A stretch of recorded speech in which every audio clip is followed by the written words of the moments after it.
ത്രിയേക ദൈവത്തിൻ്റെ വലിയ തിരുനാമത്തിന് മഹത്വം ഉണ്ടാകട്ടെ.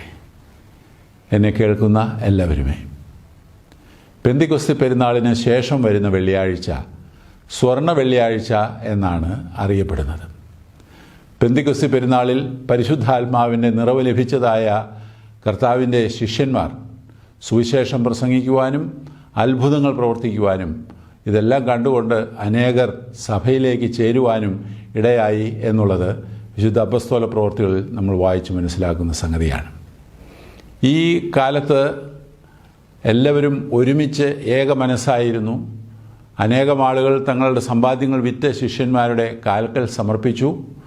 അങ്ങനെ ഒരു സമൂഹമായിട്ട് ആത്മീക ചൈതന്യത്തിൽ വളർന്നുകൊണ്ടിരിക്കുന്ന അവസരത്തിൽ നടന്ന ഒരു സംഭവമാണ് സ്വർണ്ണ വെള്ളിയാഴ്ച എന്ന് പറയുന്ന ദിവസത്തിന് അടിസ്ഥാനമായിട്ടുള്ളത്.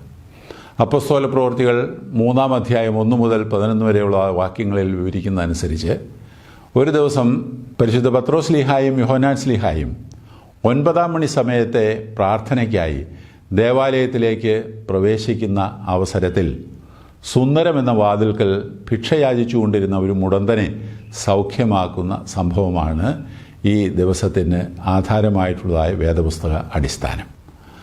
അവനെ കണ്ടു. അവൻ ശിഷ്യന്മാരിൽ നിന്ന് എന്തെങ്കിലും ലഭിച്ചേക്കാമെന്ന് വിചാരിച്ച് അവരുടെ നേരെ നോക്കി. പത്രോസ് ലീഹ അവൻ്റെ മനസ്സ് അറിഞ്ഞ് അവനെ നേരെ നോക്കിയതിന് ശേഷം അവനോട് പറഞ്ഞു, പൊന്നും വെള്ളിയും എനിക്കില്ല, എനിക്കുള്ളത് ഞാൻ നിനക്ക് നൽകുന്നു. കർത്താവായ യേശു ക്രിസ്തുവിൻ്റെ നാമത്തിൽ എഴുന്നേറ്റ് നടക്കുക എന്ന് പറഞ്ഞ് അവൻ്റെ കൈക്ക് പിടിച്ച് അവനെ എഴുന്നേൽപ്പിച്ചു. അവൻ്റെ കാല് ഉറച്ചു.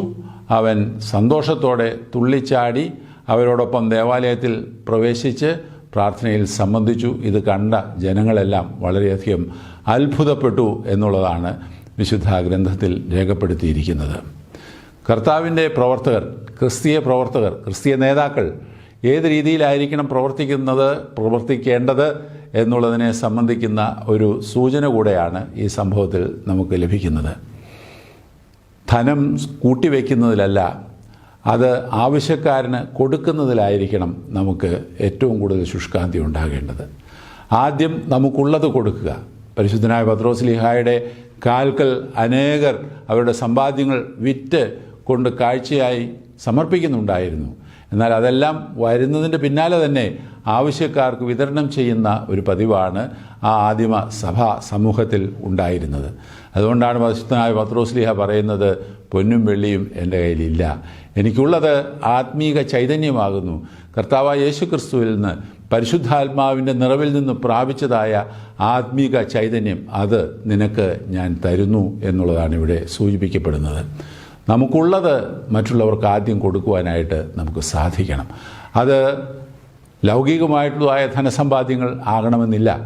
അതിനേക്കാൾ കൂടുതലായി നമ്മൾ ആർജിക്കുന്നതായ ആത്മീക ചൈതന്യം ജനത്തിന് വിതരണം ചെയ്യുവാനായിട്ട് നമുക്ക് സാധിക്കണം.